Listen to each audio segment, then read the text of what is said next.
श्री भगवान की जय। भगवान महावीर स्वामी की जय। परम घोर तपस्वी स्वामी श्री निहाल चंदी महाराज, परम सरलात्मा दादा गुरुदेव श्री खूब चंदी महाराज, संघ संरक्षक बहुसूत्र पूज्य गुरुदेव श्री फूल चंदी महाराज, उत्तर भारतीय प्रवर्तक शासन सूर्य पूज्य गुरुदेव श्री शांति स्वरूपी महाराज, श्रवण संज्ञ सलाहकार भीष्म पितामह राज ऋषि पूज्य गुरुदेव श्री सुमति प्रकाश जी महाराज,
धम्मो मंगलमुद्दिष्टाम्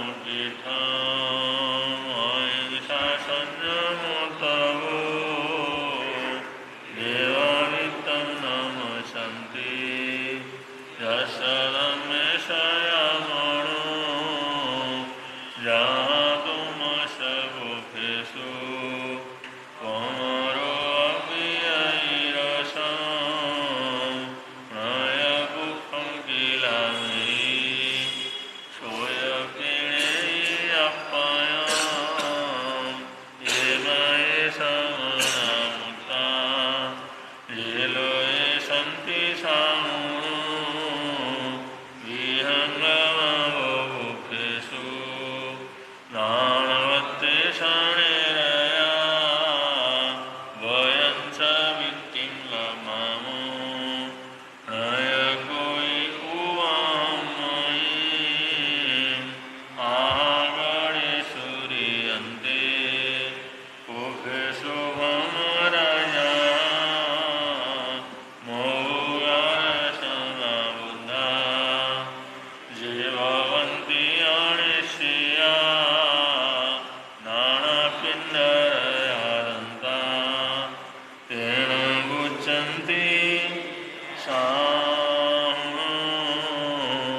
भगवान मेरी नैया तू भव पार लगा देना। भगवान मेरी नैया भव पार लगा देना। अब तक तो निभाया है, आगे भी निभा देना। अब तक तो निभाया है, आगे भी निभा देना। भगवान मेरी नैया भव पार लगा देना। भगवान मेरी नैया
अब तक तो निभाया है,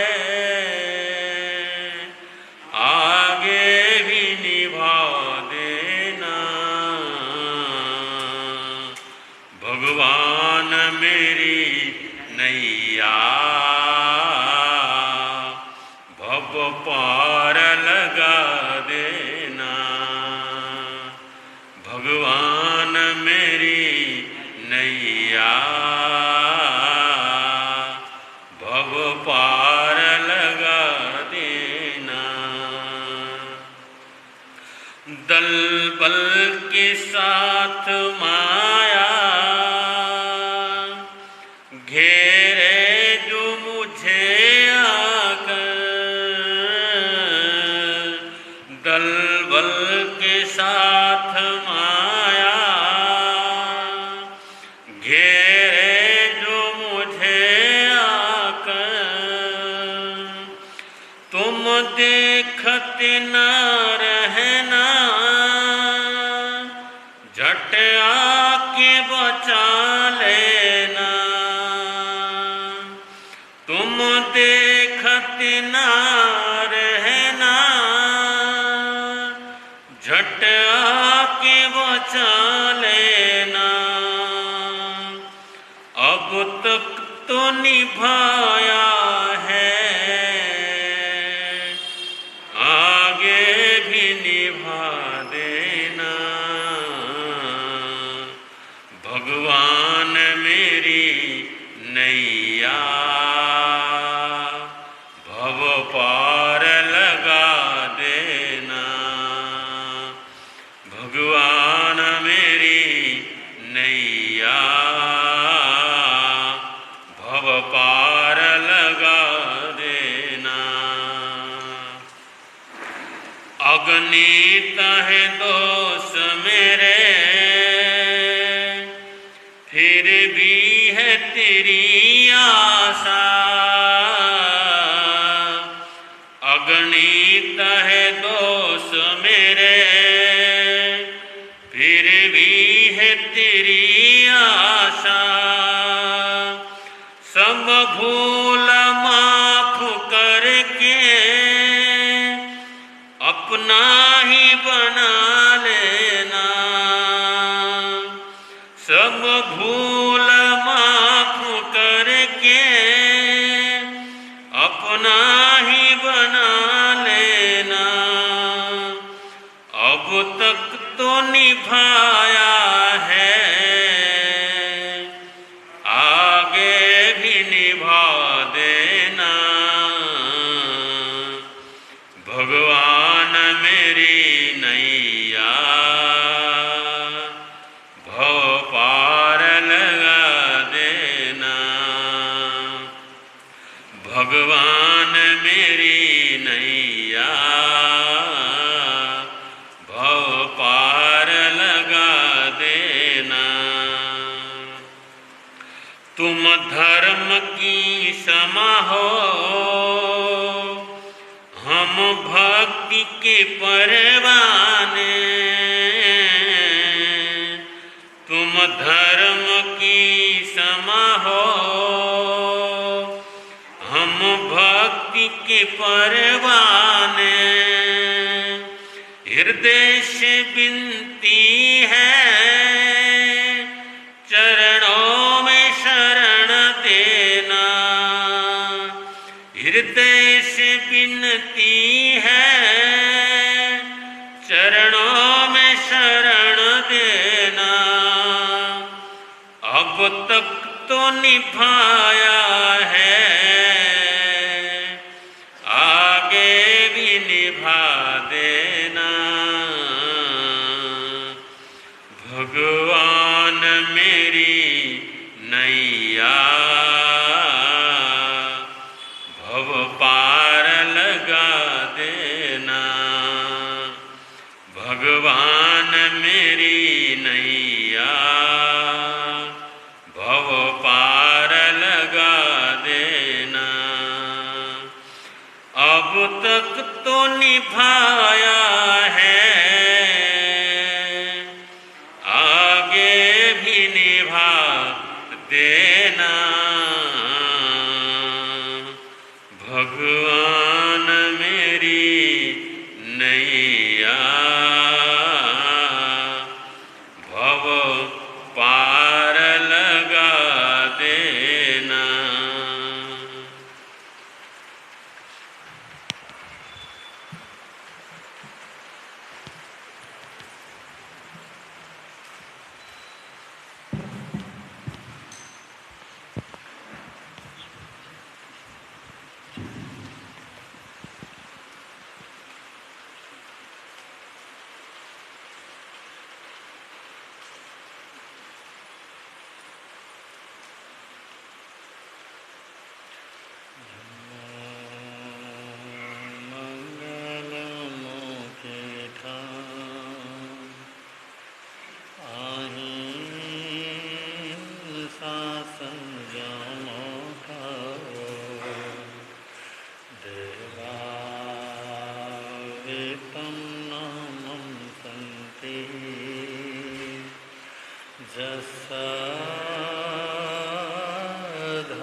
दुनिया के चराचर जीवों पर कर्मों ने जाल बिछाया है। क्या साधु गृहस्थ क्या बाल वृद्ध बस कोई न बचने पा। अति शुभ कर्मों के आने से संतों का समागम मिलता है।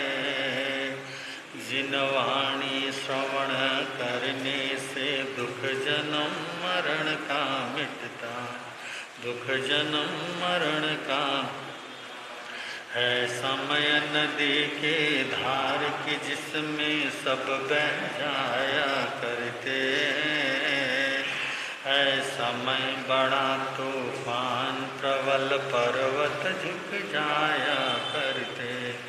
अक्सर दुनिया के लोग समय में चक्कर खाया करते हैं, लेकिन कुछ ऐसे होते जो इतिहास बनाया करते, इतिहास बनाया करते।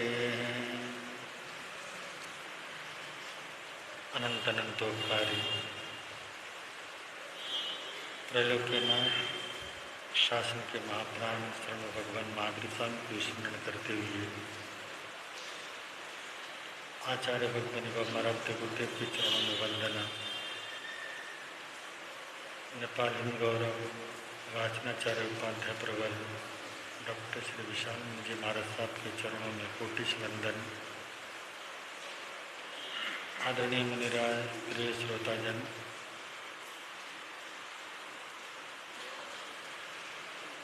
परमपिता परमात्मा की पावनी वाणी पर हम सब लोग श्रवण कर रहे हैं। इस जिनवाणी श्रृंखला को आगे बढ़ाने से पूर्व पर हम सब लोग रल मिल करके गाएंगे। भगवन तेरी आराधना, भगवन तेरी आराधना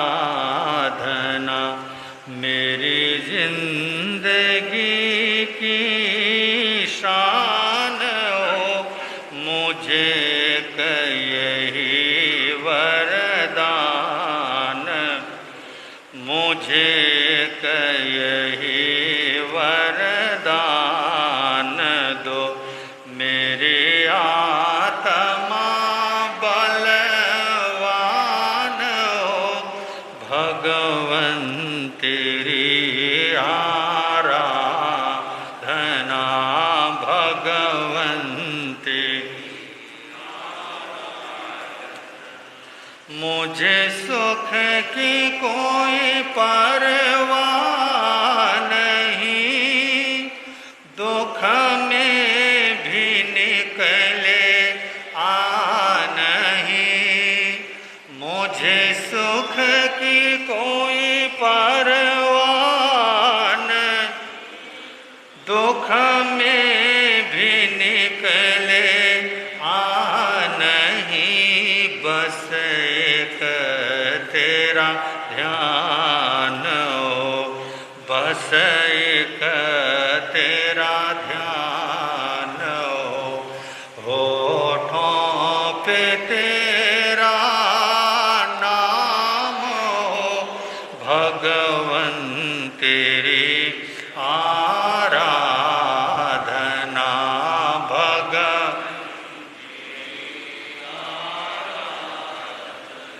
पथ में हजारों विघ्न भी आए डिगाने जो अगर, पथ में हजारों आए डिगाने जो अगर, चाहे सामने शैतान हो, चाहे सामने शैतान हो, मेरे प्राण भी कुर्बान हो, भगवन तेरी आराधना, भगवन तेरी आराधना।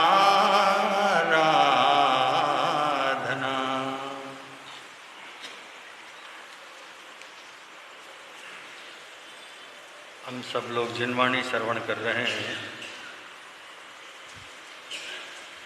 जिनवाणी हमें वो सुख का मार्ग देती है जिसके लिए हमारी आत्मा अनादिकाल से पुरुषार्थ कर रही है और हर जीव सुख की खोज कर रहा है और उस सुख की खोज में बेचैन हो रहा है और वो बेचैनी का कारण स्वयं नहीं जान पा रहा है कि आखिर मेरी बेचैनी का कारण क्या है। बेचैन व्यक्ति जरा जरा सी बात पर लड़ाई करने को तैयार रहता है और जहाँ एक दुखी और बेचैन व्यक्ति अपनी समस्याओं से जूझ रहा होता है, उसके साथ में दूसरा व्यक्ति आकर जब उससे मिलता है और दोनों दुख सुख की बात करते हैं, दुख वो है जो उनके पास वर्तमान में मौजूद है और सुख वो है जो दोनों की कल्पनाओं में है।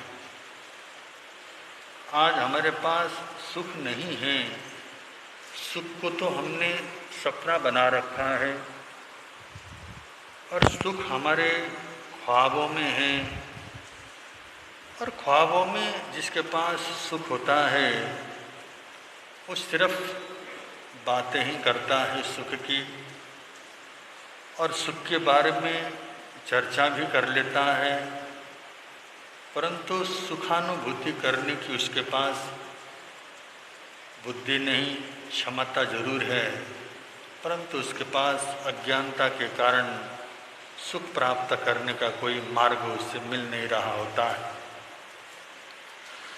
और वो सुख लोलुपता और दुख की ओर धकेलने को तैयार है और धकेल भी रही है।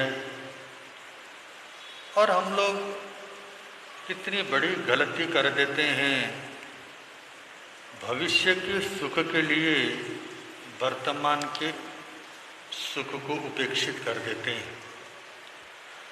आज जो मेरे पास है, जिसका मैं बड़े आराम से अनुभव कर सकता था, परंतु मैं तो भविष्य की चिंता में, भविष्य में क्या होगा और मेरा भविष्य कैसा रहेगा, इसी चिंता में वर्तमान के सुख से वो दूर होता चला जाता है। इसलिए प्रभु फरमाते हैं, ज्ञानी पुरुष हमें समझाते हैं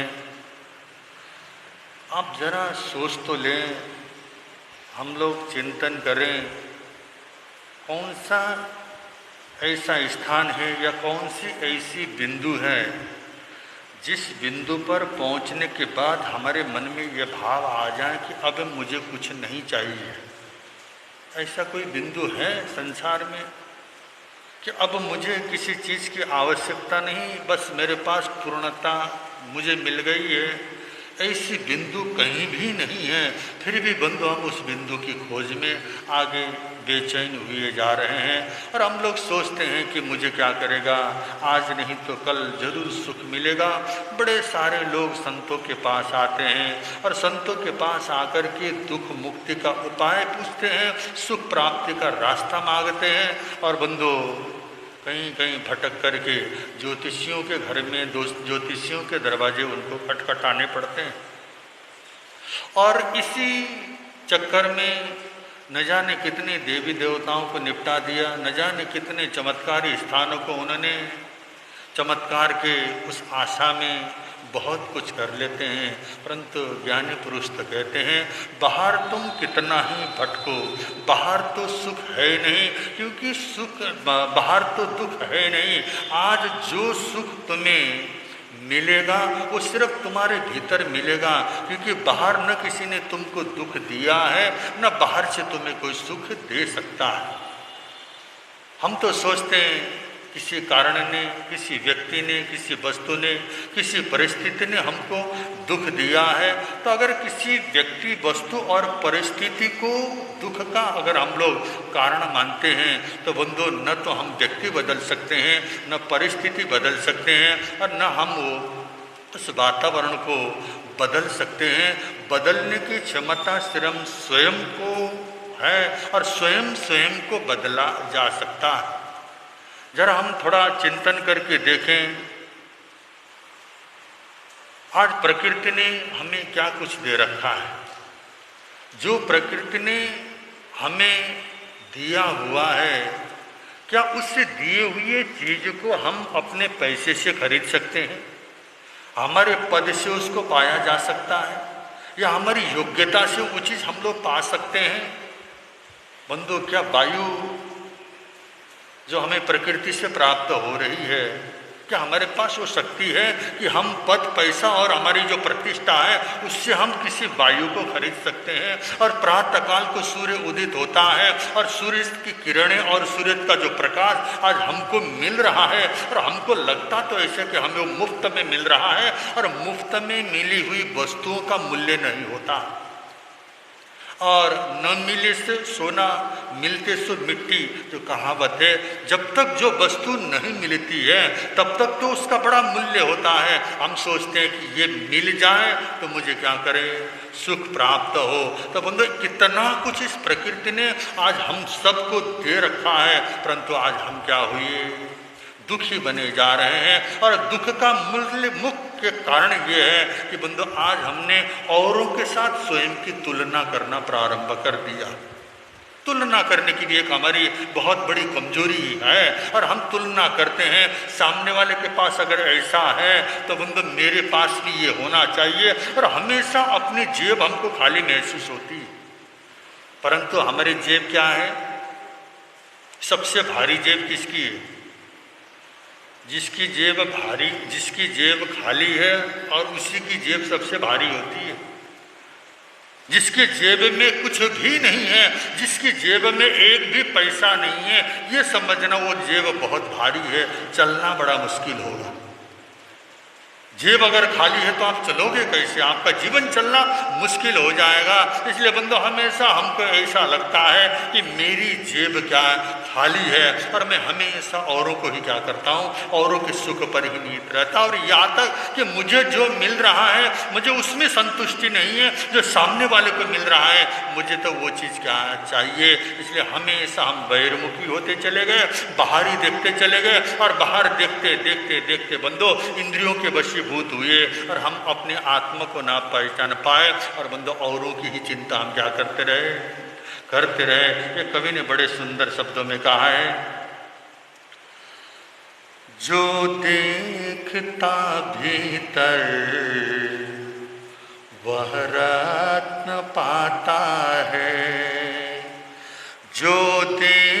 देखता भीतर वह रत्न पाता है, बाहर नजर जिसकी वो रिक्त हो जाता।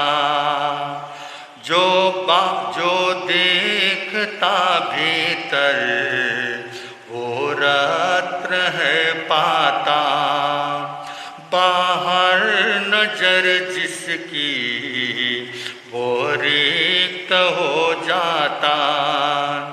अमृत सागर लहरा रहा फिर भी मानव प्यासा, छाया है अज्ञान बन जाएगा तू महान।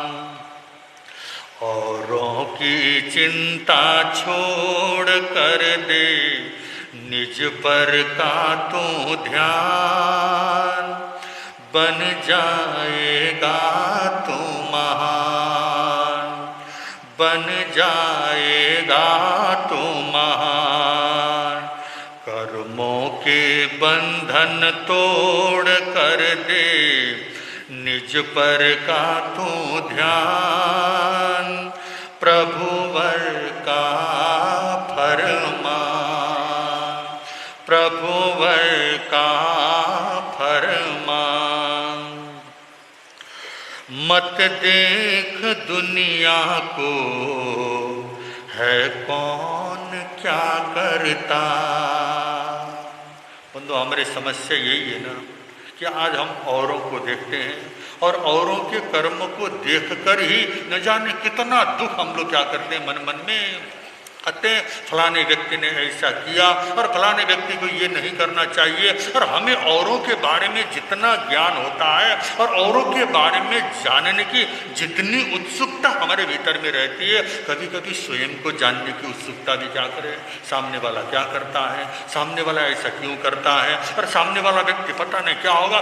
जरा सा किसी के बारे में कोई बात कर ले तो हम मेरे कान खड़े हो जाते हैं, हम सोचते कि सारी बात क्या कर लूँ, मैं सुन लो। और औरों की बातों को सुन के आज तक किसी को सुख नहीं मिला है। ज्ञानी पुरुष कहते हैं किसी दूसरे की तरफ तुम्हारा ध्यान न हो, सिर्फ स्वयं के बारे में चिंतन हो सके तो कर लो, परंतु औरों के बारे में अधिक रुचि लेना ये सिर्फ दुख को बढ़ाने का ही कारण बनता है। इसलिए कहा है कवि ने, मत देख दुनिया को है कौन क्या करता, मत देख दुनिया को है कौन क्या करता। बातें बनाने से कब पेट है भरता, बातें बनाने से कब पेट है भरता। अपने जीवन में मैं धर्म को साकार कर ले तो हो जाएगा कल्याण, हो जाएगा कल्याण। औरों की चिंता छोड़ कर दे निज पर का तो ध्यान, बन जाएगा तो महान, बन जाएगा तो महान। कर्मों के बंधन तोड़ कर दे निज पर का तो ध्यान, प्रभुवर का फरमान, प्रभुवर का फरमान। तो बंधु, आज हम लोग न जाने कितनी बातें बनाते हैं और बातें बना करके आज तक किसी का पेट नहीं भरा है। और हमें बड़ा रस आता है औरों के बारे में बातें बना बना के, और बंधु कहने में बड़ा हम लोग को रस भी आता है, उसका आनंद भी लेते हैं। जितना हमें औरों की बात, औरों की निंदा करके बंधु कर्मों का बंध होता है, और उतना ही निंदा सुन के भी क्या होता है, कर्मों का बंधन होता है। इसलिए बंधु औरों की बातों को छोड़ करके निज पर जो ध्यान करेगा, और बंधु जो मिला है, जितना मिला है बंधु, क्योंकि कोई भी व्यक्ति, कोई भी संसार के अंदर बंधु सिर्फ खाने के लिए 2 वक्त की रोटी और ढकने के लिए तन में अगर एक वस्त्र हो जाए, उससे ज्यादा जीवन की कोई आवश्यकता नहीं है। और आवश्यकता है भी क्या, हम सबके जीवन में आवश्यकता तो इतनी सीमित सी है, परंतु हमारी आकांक्षाएं आकाश के समान अनंत लिए हुए बंधु, उन आकाश के समान अनंत इच्छाओं की पूर्ति के लिए न जाने कितने दुख को हम क्या कर रहे हैं, पाल रहे हैं। ऐसा होना चाहिए, और ऐसा होगा तो मुझे सुख मिलेगा। इसी तरह से भटकते भटकते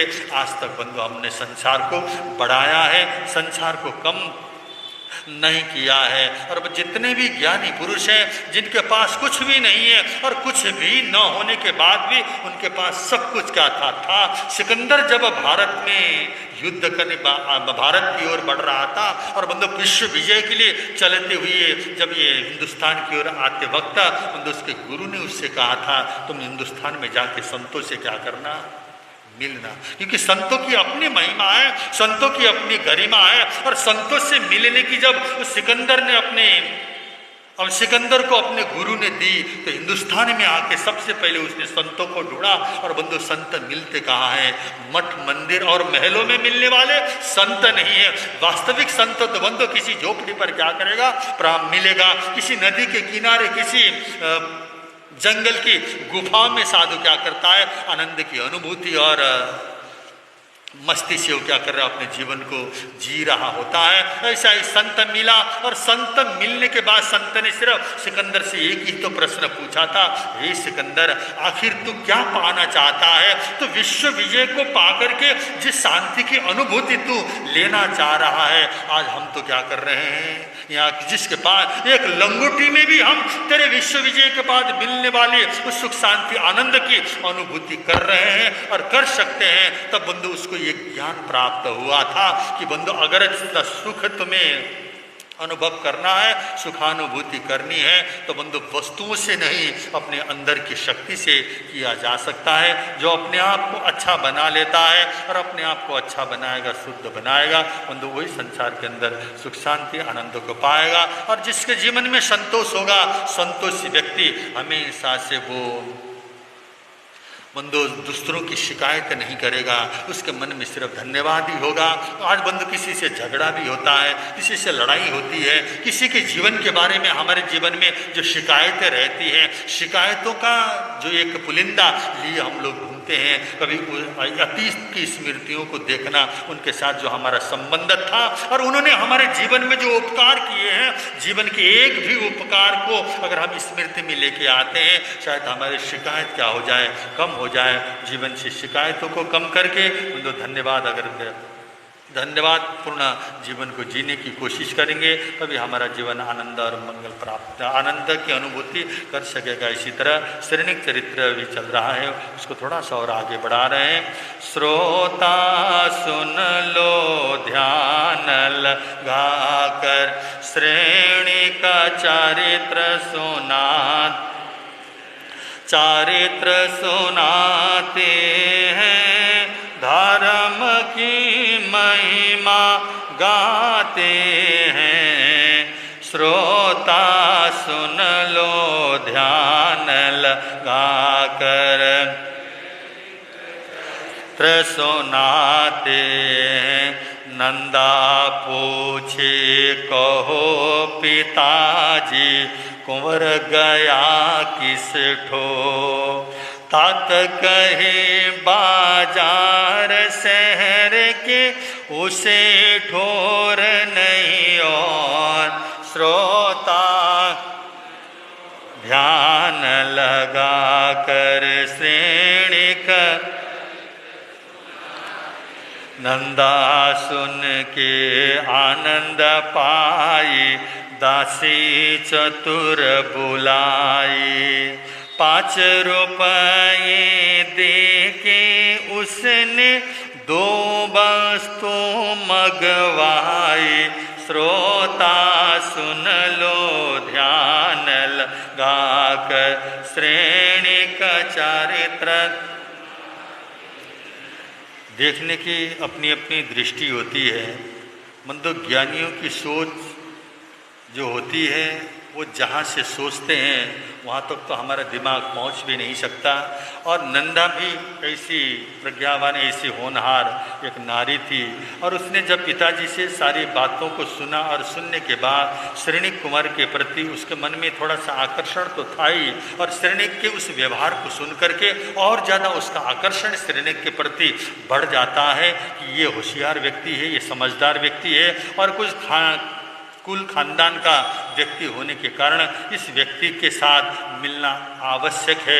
ऐसे भावों के साथ उन्होंने अपने पिताजी से पूछा कि हे पिताश्री, आखिर वो व्यक्ति गया कहाँ, और आपके साथ चल के आने के बाद कहाँ से वो आपसे अलग हुआ है। जब सारी बातों को पूछा तो पिताजी ने सहज रूप में कहा, जब दोराहे आए और दोराहे से मैं इस तरफ आया और वो बाजार की ओर चला गया कि उसका कोई ठिकाना तो था नहीं, बाजार में वो कहीं जाऊँगा और वहाँ भोजन पानी करके आगे निकलने के बाद वो कर रहा था। जब ये बातें उसको पता चली तो बंधु उसके बाद नंदा ने सोचा, नंदा परीक्षा करने लगी, और परीक्षा भी बंधु लेने की हमारे अंदर क्षमता होगी तभी हम किसी दूसरे की परीक्षा ले सकते हैं। और नंदा जानती थी अगर वो समझदार होगा, होशियार होगा तो हमारे घर को ढूंढता हुआ वो स्वयं हमारे घर तक आएगा। अगर जिसको मेरी बात समझ में ना आए ऐसे व्यक्ति की मुझे आवश्यकता भी नहीं है। और बंधु उधर इंद्रदत्त व्यापारी वो तो पश्चाताप कर रहे हैं, उनको लग रहा था बहुत कुछ मेरे हाथ आया और वो हाथ में आई हुई चीज़ मेरे से ही क्या, मेरी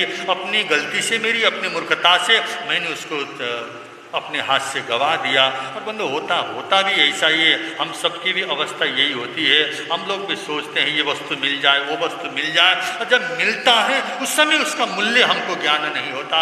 बहुत बार आप लोग ने सुना, हम सब लोग सुनते ही हैं मनुष्य भव की दुर्लभता के बारे में। हर प्रवचन में, हर साधु साध्वियों के मुखारबिंद से हम सुनते तो हैं, परंतु हमको कहाँ में महसूस हो पाता है कि वास्तव में ये जो मनुष्य भाव है बड़ा दुर्लभ है, और दुर्लभ वस्तु आज हमें प्राप्त है और इसका हमें सही सदुपयोग करना है, ऐसा भाव तो हमें आया ही नहीं। मतलब इसी तरह हम लोग 3-5 करते हुए बंधु प्रमाद के अंदर सारी जिंदगी हम गंवा देते हैं, और हमको लगता है कि हर अच्छा कार्य कल पर हम लोग टालने की हमारी आदत बन जाती है। और बंधु कल करते हुए एक दिन काल आ जाता है, और काल आते ही फिर हमारे पास पश्चाताप के सिवा कुछ बचता नहीं है। ऐसे ही बंधु जो समझदार व्यक्ति है वो पश्चाताप नहीं करता है, समय का सही सदुपयोग करता है, और सही सदुपयोग करने वाला व्यक्ति जीवन में उसको पश्चाताप करने की आवश्यकता नहीं पड़ती। ऐसी बात हुई, और नंदा ने सोचा कि उस व्यक्ति के साथ कुछ ऐसा परीक्षा किया जाए जिससे कि वो हमारे घर को ढूंढता हुआ है। और एक बहुत चतुर दासी, जो नंदा की चतुर दासी थी, सेविका थी, उस सेविका को बुलाया और बुलवा करके 2 वस्तुएं बाजार से मंगवाए, और उन्होंने कहा कि ये जो 2 वस्तु तुझे दिलवा दे, समझना वो हमारा मेहमान है, उसको हमारे घर में आने का निमंत्रणा देते हुए तुम क्या करना, उस अतिथि को अपने घर आने का निमंत्रणा देके तुम आ जाना या उसको लेती हुई आना। ऐसा कहकर बंधु उसने क्या किया, 2 जो वस्तुएं मंगवाई हैं वो कौन सी हैं? प्यारे की प्यारी बाजार से पियूं की प्यारी जान, 2 वस्तु तुझको दिलवा दे वो अपना मेहमान। श्रोता सुन लो ध्यान लगाकर, श्रेणी का चरित्र सुनाते हैं, धर्म की महिमा गाते हैं। श्रोता सुन लो ध्यान लगा कर, श्रेणी का। और उस दासी को सुंदर वस्त्र पहनवा करके और अच्छे सुसज्जित अवस्था में उस दासी को 2 वस्तुएं मंगवाने के लिए जो बोला, उसमें उसने कहा कि पीयू की प्यारी और प्यारी की प्यारी। पीऊ की प्यारी और प्यारी की प्यारी, ये दो वस्तुएं जो भी तुमको बाजार से दिलवा दे या जो भी तुम्हें दे, उस व्यक्ति को समझना वो हमारा मेहमान है और उसको अपने घर में आने का निमंत्रण देना। और बंधु, अब दासी क्या कर रही है? बाजार में जा रही है। एक दिन के बाद दासी क्या करेगी? सामान लेकर के आएगी। और जब तक दासी सामान लेके आए तब तक हम, आप और हम सब लोग वाचनाचार्य परवर के मुखारबिंद से प्रवचन श्रवण करेंगे। बोल शरणो भगवान महावीर स्वामी की।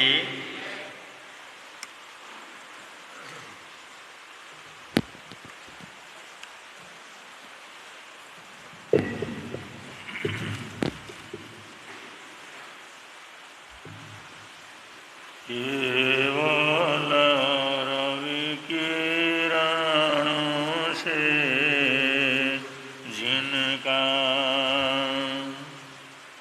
संपूर्ण प्रकाशित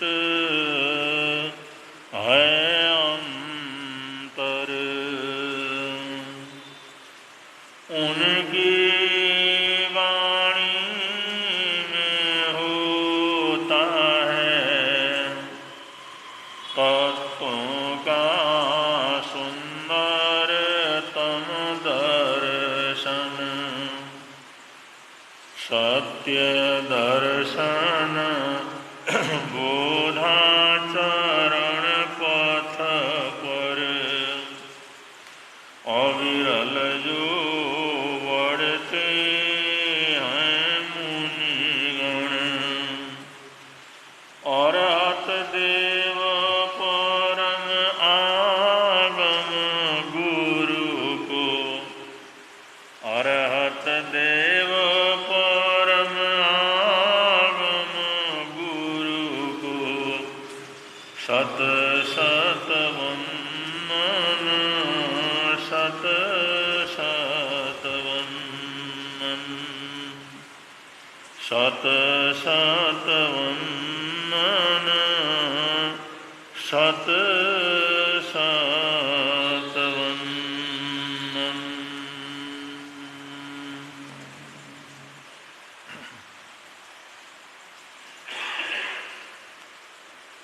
प्रसंग चल रहा है तपाचार का। तपाचार के अंतर्गत उनोदरी तप की व्याख्या और उसका विवेचन चल रहा है। श्रवण भगवान महावीर स्वामी अपने तीर्थ को संबोधित करते हुए साधु साध्वी श्रावक श्राविकाओं के लिए फरमाते हैं। वो कहते हैं, बहुत बार हमारी इच्छा, हमारी आकांक्षा, हमारी वासना वो इतनी ज़्यादा बढ़ती चली जाती है, लेकिन वो कहते हैं उस समय उनोदरी के द्वारा हम उस पाप से बच सकते हैं कि चरम सीमा पर पहुंचने से पहले, थोड़ा सा पहले अगर हम लौट सके, रुक सके, तो हम बहुत बड़े अनर्थों से अपने आप को बचा सकते हैं। तो ये तभी संभव है जब हम जागरूक रहें, होश में रहें, मानसिक बेहोशी हमारे जीवन के अंदर न हो, यत्ना में रहें, जागृत रहें, तो हम किसी भी पाप के चरम में प्रवेश करने से पहले रुक सकते हैं। और ये चरम में प्रवेश करने से पहले अगर रुक सकते हैं तो इसका अभ्यास उनोदरी का अभ्यास कहलाता है। उनोदरी, उनका मतलब है थोड़ा सा, 1%। जैसे 19 बोलते हैं तो क्या है? 20 होने से 1 कम, 19। 29 बोलते हैं तो 30 से 1 कम, एक पूरा होने से पहले। दूसरे मंजिल में पार करने से, सीमा पार करने से थोड़ा सा पहले 39 है, 49 है, 59 है, 69 है, उन माने थोड़ा सा कम। अगर ये थोड़ा सा कम में अगर हम अपने आप को रोक सके,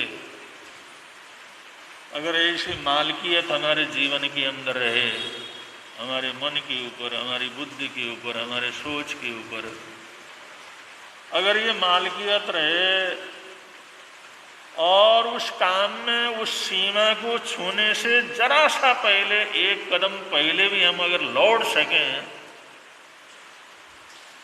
तो हम असंख्यात पापों से अपने आप को बचा सकते हैं और दुखों से बचा सकते हैं।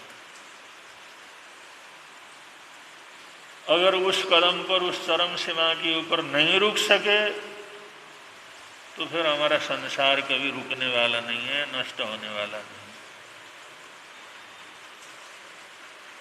इसी को शास्त्र की भाषा में अगर कहें तो पाप होने के 4 प्रकार बतलाए हैं। अतिचार,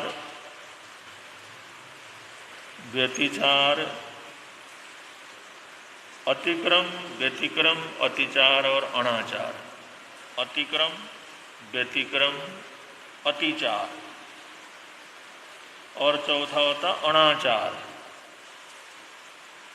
ये हमारे पाप कर्म करने की प्रवृत्ति है, चाहे वो हिंसा हो, चाहे झूठ हो, चाहे चोरी हो।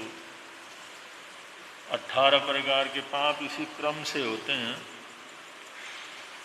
तो अगर कोई व्यक्ति अतिक्रम के ऊपर रुक गया तो ये तो बहुत श्रेष्ठ बात। मन के अंदर आया, मन के अंदर आते ही उसने थूक दिया, ये काम मैंने करना नहीं। व्यतिक्रम में पहुंचा और व्यतिक्रम करते करते उसको ध्यान में आया, अरे मैं श्रावक हूँ या मैं साधु हूँ या मैं श्रावक हूँ, मैं व्रतधारी हूँ, ऐसा कैसे कर सकता हूँ? ये मेरे लिए कहाँ उचित है। वहाँ पर जागृत हो गया और वहीं पर रुक गया। और तीसरा होता है अतिचार। अतिचार आखिरी सीमा है।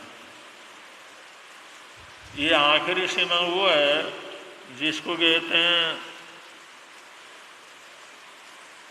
जो हमारे जीवन के अंदर एक सीमा है, उस सीमा तक तो हम रुक सकते हैं। अगर उस सीमा को पार कर गए तो 1000 बार चाहें तो भी नहीं रुक सकते। तो शास्त्रकार कहते हैं अतिचार की सीमा तक रुकना, अतिचार में जाकर के उस किनारे जाकर के एकदम अपने आप को पलटना, माने थोड़ा सा 1% बचा, उसी समय अपने को पीछे खींचना। ये भी एक उनोदरी की प्रकार बताया। और सिर्फ ये खाने पीने के अंदर तो नहीं है। ये जो तपस्या तो हमारे जीवन की तपस्या है, ये तो जीवन के निर्माण की चीज है, एक तो जीवन का श्रेष्ठ आचरण है।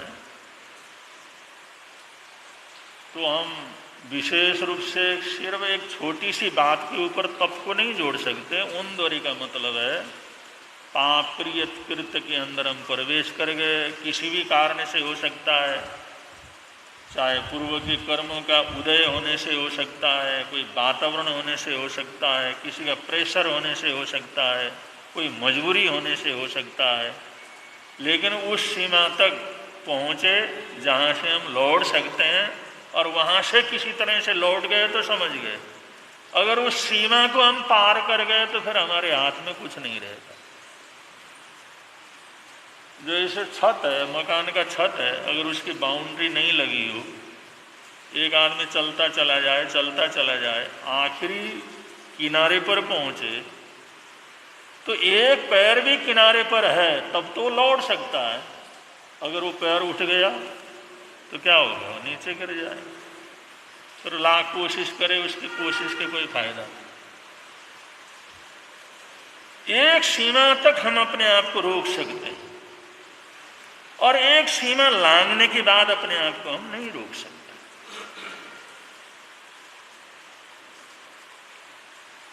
जहां तक हम रोक सकते हैं वहां तक रुक जाने की जो प्रक्रिया है, रुकने की चेष्टा है,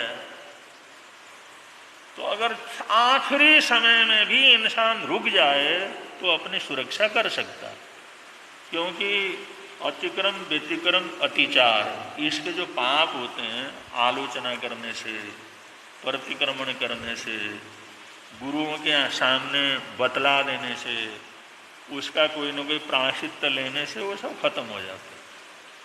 तपस्या करने से, पश्चाताप करने से, क्षमा याचना करने से, कोई भी हमारे धार्मिक उपक्रम है, वो धार्मिक उपक्रम है, उन उपक्रमों को करते रहने से, जाप करता है, पाठ करता है, दान करता है, पुण्य करता है, सेवा करता है, सहयोग करता है, तो जितने भी ऐसे धर्म के काम हैं, पुण्य के काम हैं, तो अतिचार तक के जो पाप हैं उसको तो धो सकता है, नष्ट कर सकता है। और अनाचार के अंदर चला गया तो उसको भूगते बगैर उसका जो है, फिर वो तो भूगते बगैर उसको छुटकारा नहीं मिलता, फिर तो वो तो निकाचित कर्म हो जाते हैं, उनका फल तो भुगतना ही भुगतना पड़ता है। या दूसरे उदाहरण से आप लोग समझ सकते हैं, आप लोग पानी गर्म करते हैं, गर्म करते चले जाते हैं, गर्म करते चले जाते हैं, करते चले जाते हैं, वो पानी 30 डिग्री हो गया, 40 डिग्री गर्म हो गया, 50 डिग्री हो गया, बहुत गर्म हो गया, 60-70 डिग्री हो गया, भाई बहुत गर्म हो गया, भयंकर गर्म हो गया। अब तो 80-90 डिग्री तक गर्म किया, ऐसे और भी गर्म करते चले जाए, तो अगर पानी 99 डिग्री तक जब तक गर्म है तब तक पानी है, भयंकर उबला हुआ पानी है, लेकिन फिर भी पानी है। लेकिन वो पानी और 100 डिग्री ताप उसको मिल गया तो भाप बन जाएगा, उड़ जाएगा। उस पानी को उबालते उबालते अगर 99 डिग्री तक उसको उबाला हुआ है, तभी हम एकदम उसकी अग्नि को हटा देते हैं तो हमारे को पानी सुरक्षित मिल जाएगा, वो धीरे धीरे ठंडा हो जाएगा, पानी हमारे पास सुरक्षित है, हमारा पानी हमारे पास है, वो नष्ट नहीं हुआ है, वो खत्म नहीं हुआ है, वो हमारे पास मौजूद है। लेकिन जहाँ 100 डिग्री जो है वो तापमान उसको मिल गया, 100 डिग्री के अंदर हो गया तो उड़ जाएगा, फिर हमारी कोई कोशिश करें वो पानी वापस उड़ गया, भाप बन गया, निकल गया, अपने हाथ में कुछ नहीं। ऐसे शास्त्रकार कहते हैं बहुत से उपक्रम, चाहे खाने का हो, चाहे क्रोध में कंट्रोल करने का हो, कामनाओं में कंट्रोल करने का हो, वासनाओं में कंट्रोल करने का हो, इच्छाओं में कंट्रोल करने का हो, एक सीमा तक हम कंट्रोल कर सकते हैं, हमारे हाथ में होता है। एक सीमा तक हम अपने आप को लौटा सकते हैं, अपने को रोक सकते हैं, हम पीछे हट सकते हैं, उस कार्य को करने से अपने को बचा सकते हैं। लेकिन वो सीमा अगर लांघ गए तो फिर हमारे हाथ में कुछ नहीं रहता, फिर उसके हाथ में कुछ नहीं रहता, फिर काय कुछ भी कर ले लेकिन वो चीज़ वो प्राप्त नहीं कर सकता, उसके हाथ से निकल गया। तो उनोदरी का महापुरुष टीकाकार, क्योंकि बहुत से टीकाकार, बहुत से व्याख्याकार इन तपस्याओं की व्याख्या करते हैं, टीकाएं करते हैं, समझाते हैं, वो लोग कहते हैं उनोदरी का ये भी है कि हम चरम में पहुंच गए फिर भी वहां से अपने आप को रोक सके। रुकने के लिए बड़ी ताकत रहती है, ऐसी जगह जाकर के रुकना जहां रुक सकते हैं। वो 1 डिग्री का फर्क है, 1 डिग्री पहले रुक गए तो हमारा बचाव हो गया, और उसे 1 डिग्री के अंदर रुक नहीं सके तो फिर हमारे हाथ से सब कुछ चला गया। तो ऐसे आखिरी सीमा तक रुकने का अभ्यास, चरम पर भी रुक सकते हैं। तो इसके अंदर एक मालिकियत होती है, जिसके अंदर मालिकियत है, जिसने अभ्यास किया हुआ है, अपनी इच्छाओं के ऊपर, अपनी कामनाओं के ऊपर, इंद्रियों के ऊपर, आकांक्षाओं के ऊपर जिसने कंट्रोल करना सीखा है, जागृत रहा है, वो कभी कभी आखिरी क्षणों में एकदम अपने आप को रोक सकता है। और ये रोकना, ये बहुत बड़ी उपलब्धि होती है, क्योंकि अब उसको तो, पाप को तो अपना प्रायश्चित वगैरह करके खत्म कर सकता है, वरना वो सीमा को पार किया तो नरक में गया, फिर नरक में अगर चला गया तो उसको तो 10,000 वर्ष तो कम से कम वहां पर रहना पड़े, चाहे कुछ भी हो, फिर तो उस पाप से रोक ही नहीं सकता ना। लेकिन अगर ये आखिरी क्षणों के अंदर भी रुक गया, आखिरी क्षणों में भी संभल गया, तो नरक का बंधन होते होते वो संभल गया तो 10,000 वर्ष का, और 10,000 तो कम से कम है, 50,000, 60,000, 100,000, लाख, करोड़, इतने वर्षों तक जो नरक का बंधन होना था, उस बंधन से तो बच गया ना। कितनी बड़ी बात है। एक एक डिग्री में, एक एक क्षण में अगर उस आखिरी सीमा तक हम अगर रुक सके तो हम कितने बड़े पाप से, कितने बड़े तकलीफ से, और 10,000 वर्ष के नरक के दुख को हम काट सके तो कितनी बड़ी बात होगी। करोड़ों वर्षों के नरक के दुखों को हम अगर रोक सके तो कितनी बड़ी बात होगी। सागरोपम के उन कष्टों को हम इस मर्यादा के द्वारा, इस उनोदरी के द्वारा, इस चरम में जाकर के रुकने की प्रवृत्ति के द्वारा अगर हम रोक सके तो कितनी बार है। इसका अभ्यास कैसे कर सकते हैं। तुम्हारे को सबसे अच्छा समाचार चल रहा है, सबसे अच्छा खेल चल रहा है, सबसे बढ़िया टीवी सीरियल चल रहा है, जिसके बिना तुम रह नहीं सकते, ऐन आखिर के अंदर झट से उसको काट देना, उसको एकदम झट से काट के अपने एक तरफ जा करके बैठ जा, और बिल्कुल शांत होकर के बैठ जा, वो दिमाग में न रहे।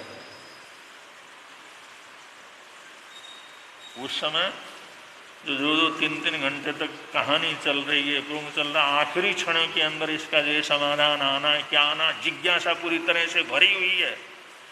उस समय आदमी टकटकी लगा करके देखता है, उस समय झड़ाक से उसको क्या करे।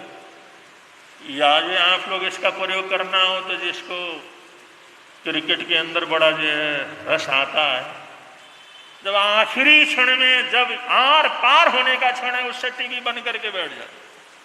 ले, ये उनोदरी का अभ्यास है। मौके के ऊपर जाकर के झट उसको हम बंद करके बैठ सकते हैं। इसके लिए बड़ी हिम्मत चाहिए कि हम आखिरी क्षणों के अंदर अपने मन को कंट्रोल कर सकते हैं, अपनी इच्छाओं को रोक सकते हैं, अपनी जिज्ञासाओं के ऊपर एकदम जो कंट्रोल कर सकते हैं। ऐसा कर सकते हैं। तो ऐसे जो है बहुत से ऐसे जीवन के अंदर प्रसंग आते हैं जो उनोदरी के प्रयोग के हैं। केवल खाने पीने की बात नहीं है, ऐसे बहुत से कामों के अंदर भी ऐसा क्या करता रहता। ग्रहण मौके के ऊपर रुक सके तो बहुत बड़ी बात होती। बहुत से लोग घरों में जाते हैं, आजकल भी ऐसा हो जाता है, वो तुम जो पैसा देते हो उसमें दुगना दुगना करके देते हैं। ये दुगना कर दिया, ये दुगना कर दिया, दुगना कर दिया। बहुत सी बहनें वगैरह होती हैं, अरे दुगना तो हो ही रहा, ले इसको भी दुगना कर दे। अगर उस समय एक चेत आ जा रहे, मैं कौन ये मेरा दुगना करेगा, कौन अपना ऐसा दुगना करेगा, अगर आखिर में उसको देने से पहले अगर रुक गए तो नुकसान होने से रुक गए। अगर उस समय तो उसने इस तरह का वातावरण बनाया हुआ रहता है, भाई एक बार हाथ में आया तो चला गया सब कुछ। तो ये उनोदरी के प्रयोग सिर्फ भोजन पानी में नहीं है, केवल खाने पीने की चीज़ों में नहीं है, ये तपस्या है। और तपस्या हमारे समग्र जीवन की तपस्या है। तपस्या का संबंध हमारे जीवन से, हमारी आत्मा से, हमारी साधना से। तो ऐसे भी हम, अब ये खेल खुल तो चलते ही रहते हैं, टीवी सीरियल तो चलते ही रहते हैं, इसमें बड़े आराम से उनोदरी का आप लोग प्रयोग कर सकते हैं। उन्होंने कहा बहुत अच्छा रास्ता है। ऐसा मजे का समय जिस समय आए खड़ाक से बन करके बैठ जाना, ले नहीं रही तेज। तो ऐसे जिसके अंदर ताकत हो तो ये उन्होंने तप होता है। मुसलमानों में 4 खलीफा हुए। सबसे पहले मोहम्मद साहब का कोई बेटा नहीं था तो 4 खलीफा हुए। खलीफा का मतलब उनका उत्तराधिकारी। उन्होंने कोई उत्तराधिकारी को चुना नहीं, उन्होंने किसी को निश्चित नहीं किया, तो वैसे चले गए। तो उत्तराधिकार का जो झगड़ा हुआ तो 4 खलीफा हो गए, उनके 4 उत्तराधिकारी उनकी मृत्यु के बाद बन जाते हैं। और ये हमारे भारतीय धर्म में और उस धर्म के अंदर अंतर ये आ गया कि हमारे में धर्मगुरु अलग है और राज करने वाला अलग है। धर्मगुरु अलग है, शंकराचार्य अलग है, मठाधीश अलग है, राज करने वाला राजा अलग है। और इस्लाम में वही धर्मगुरु है और वही राजनीति करने वाला है। वो खलीफाई धर्मगुरु थे और खलीफाई राजा थे, और राजा तो राजनीति करता है। राजा का हिसाब तो देखते हैं ना, कितना झूठ बोलते हैं, कितनी बेईमानी करते हैं। लाखों आदमियों के सामने एक एक घंटे में हजारों झूठ बोल जाते हैं और अपने सत्ता के लिए कुछ भी करने के लिए तैयार रहते हैं। वहाँ पर ये अलग अलग हमारे भारतीय संप्रदायों में, चाहे बौद्ध का हो, चाहे जैन का हो, चाहे हिंदुओं का हो, चाहे हमारी परंपरा के अंदर कोई भी हो, धर्म का नेता अलग रहा, राजनीति का राज करने वाला अलग रहा। इसलिए राजनीति जो रही राजा तक रही और धर्म गुरु अपना शास्त्र स्वाध्याय वगैरह करना वैसा करना रहा। इसलिए हमारे देश के अंदर ये शांति है। और इनमें दोनों नहीं एक ही हो गए, वही धर्म गुरु और वही राजा। धर्म गुरु भी वही और राजा भी वही। अब सत्ता के लिए तो आदमी कुछ भी कर लेता है। इसलिए ये मार काट हाय तोबा, इतना जो अशांति जो है ना, ये दोनों के मिल जाने से हो। ये चीज दोनों अलग अलग हो तो वहां पर कम से कम धार्मिक जगह तो शांति तो रहती है। तो खलीफा थे, तो खलीफा में एक उनके जो है बेटी के जो पति अपने जमात थे अली, वो खलीफा हुए। उनके बेटी के जो पति थे उनका जमाई था, वो भी खलीफा था। तो बड़े वर्ग का ये था भाई, ये उनके खून का रिश्ता है, इसके अली को ही खलीफा मानना चाहिए। लेकिन दूसरे बहुत से थे, भाई इनमें भी क्या कमी है, ये भी तो उनके लिए जान देने के लिए तैयार हैं।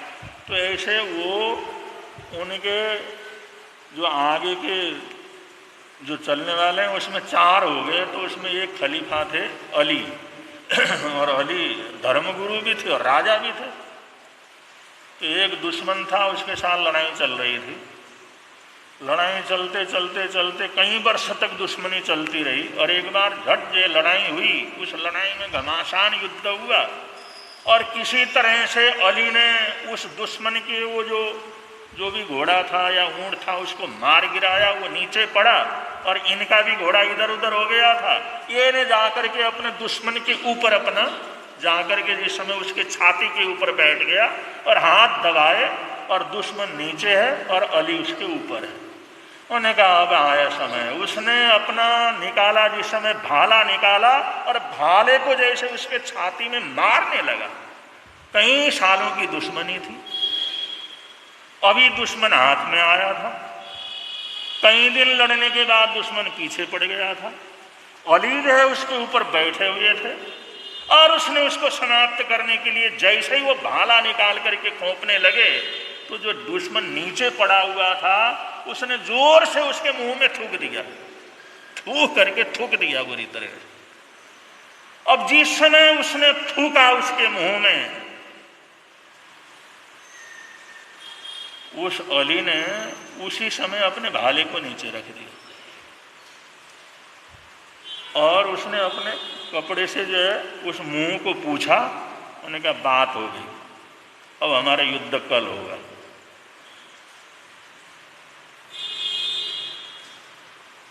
बात जो होनी थी हो गई, अब युद्ध कल करेंगे। अब वो ऊपर बैठा हुआ है, उसको मारने के लिए भाला निकाला, जैसे ही भाला उसके छाती में घोंपने लगा, अगले ने उसके मुंह में थूक दिया और थूकते ही वो शांत हो गया। उसने मुंह पूछा और कहता अब कल लड़ेंगे। वो नीचे पड़ा हुआ दुश्मन था, उसने कहा अली गलती कर रहे हो, क्या कर रहे हो, ये तुम्हारे हाथ में भाला है, मार डालो अपने दुश्मन को। 10 साल से हमारी दुश्मनी चल रही है, अब तुम्हारा दुश्मन तुम्हारे नीचे है, मरा पड़ा है, मार डालो, ये मौका बार बार नहीं आएगा। अली कहता है नहीं, मेरे मोहम्मद का आदेश है कि गुस्से में क्रोध में नहीं लड़ना, क्रोध में किसी को मारना नहीं। अब तक लड़ रहा था ना, शांति के साथ लड़ रहा था, लेकिन अब जब से तुमने थूक दिया ना तो मेरे मन के अंदर क्रोध आ गया। तो मेरे मालिक का, मेरे जो है उस मोहम्मद का आदेश है कि लड़ो मारो, लेकिन गुस्से में क्रोध के अंदर किसी को मारना नहीं, इसलिए अब मैं इस तेरे को नहीं मार सकता। उन्हें भाला छोड़ दिया, वहां से खड़ा हुआ, कल लड़ेंगे। कल लड़ाई तो हुई नहीं, क्योंकि अगले ने उसके चरण छुए। मैं नहीं जानता था आप इतने महान, वास्तव में आपका जीवन बहुत ऊंचा है, वास्तव में मोहम्मद साहब के उत्तराधिकारी आप हो, आप उनके आदेश को इस तरह अपने जीवन के अंदर अपना लेते हो, आए हुए दुश्मन को तुमने छोड़ दिया तो उनका ही भगत बन गया हो। यही लोग जो अली को मानने वाले, ये सारे शिया मुसलमान, ये शिया मुसलमान जितने भी हैं ना, ये अली को मानने वाले। वो कहता हम असली मुसलमान हैं क्योंकि हमारी खानदानी जो है मोहम्मद साहब से, उनके रक्त से संबंधित है। और वो दूसरे 3 को मानने वाले वो सुन्नी मुसलमान हो गए, आज तक लड़ते रहते हैं। तब से लड़ाई शुरू हुई, आज तक खत्म नहीं हुई। तो इससे आप लोग पता, इसको कहते हैं उणोदरी। बिल्कुल आखिर में जाकर के एकदम इसका याद आना कि मेरे को क्रोध आया है और मेरे देह गुरु ने कहा हुआ है कि क्रोध के अंदर किसी की हत्या क्या करना नहीं करना, उसी समय रुक गया। उस समय रुकना आसान काम, ये उणोदरी तप। ऐसे आदमी, और उसने उणोदरी तप से अपने दुश्मन को मित्र ही बना लिया ना, उसका सबसे अच्छा शिष्य हुआ। तो ये उणोदरी तप के संबंध में जो महापुरुषों ने बहुत से विचार दिए हैं वो आप लोगों के समक्ष रख रहे हैं, समझना चाहिए। और उणोदरी का प्रयोग आप घर में बैठे कैसे कर सकते हैं तो आपने को बता दिया, कर लेना, कभी याद आ जाए तो।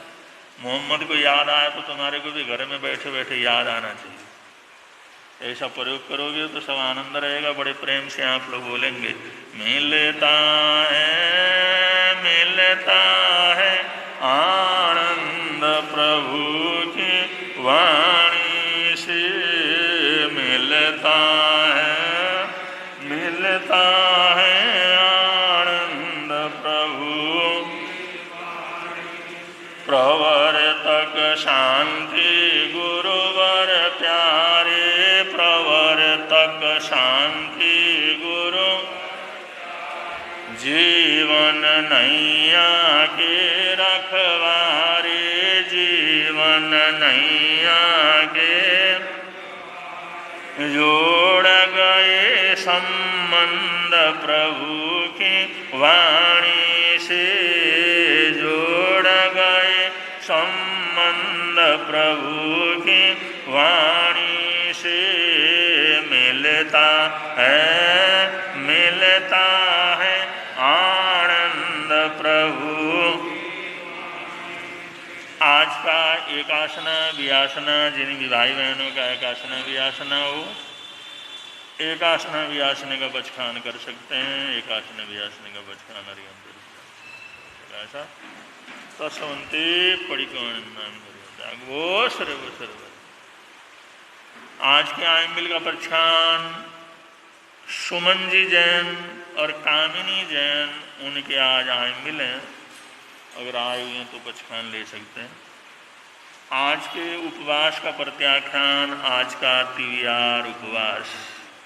अगर किसी का आज का तिवियार उपवास हो, आज का जाप है श्री अभिनंदन भगवान को वंदन बारंबार, श्री अभिनंदन भगवान को वंदन बारंबार, श्री अभिनंदन भगवान को वंदन।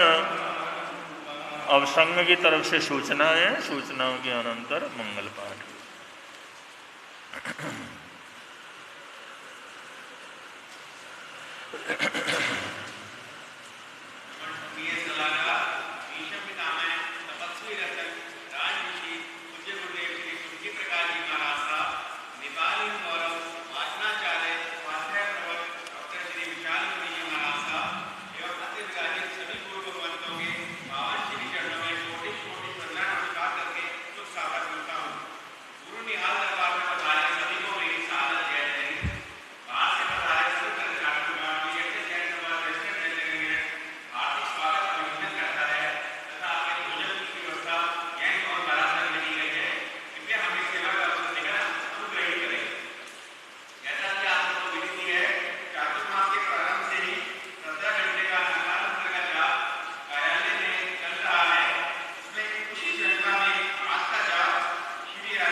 श्रीचत्तारि मंगलम ओरियंता मंगलम सिद्धा मंगलम साऊ मंगलम केवली पुनस्तु धम्मो मंगलम।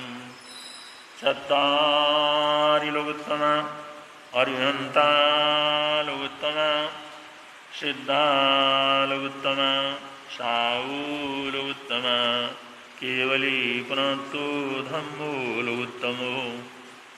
चत्तारि शरणं भवज्जामि अरिहन्ति शरणं भवज्जामि सिद्धि शरणं भवज्जामि साऊ शरणं भवज्जामि केवली पुनस्तं धम्मं शरणं भवज्जामि। ये जार शरण दुख हरण जगत में और न शरण कोई होगा। जो भव प्राणी करे आराधन उसका अजर अमर पद होगा। उसका सदा मंगल होगा।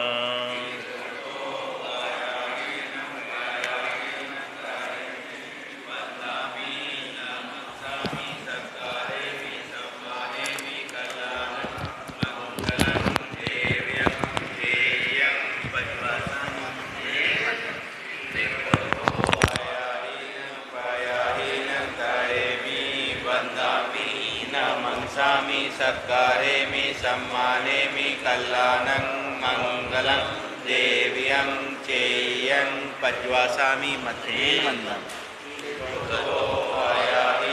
पयाहीनं हरेमि वन्दामि नमंसामि सत्कारेमि सम्मानेमि कल्याणं मङ्गलं देव्यं चेयं पज्वासामि मध्ये मन्दम्। जो बोले सो अब है।